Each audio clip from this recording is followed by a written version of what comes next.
Okay, to remove the single seat from the V-Class, we need to push this chair forward to maximise as much space inside the vehicle. We then remove any obstructions within the vehicle, i.e. tie downs.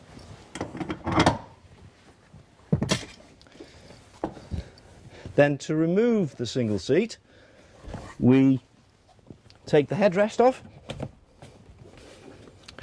We then push down the backrest.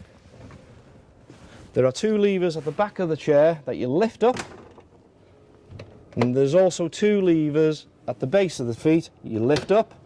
That will release the chair. With two hands on the lever at the back of the chair, we lift the chair and remove.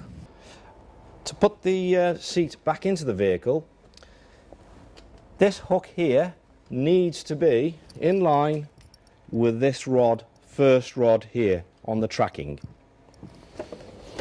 We then lift the seat inside the vehicle.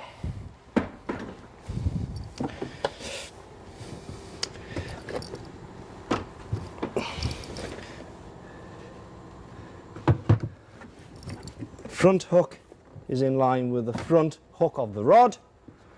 We then push down the two levers at the base of the feet, and seat goes back in place, backrest comes back up, and headrest in place.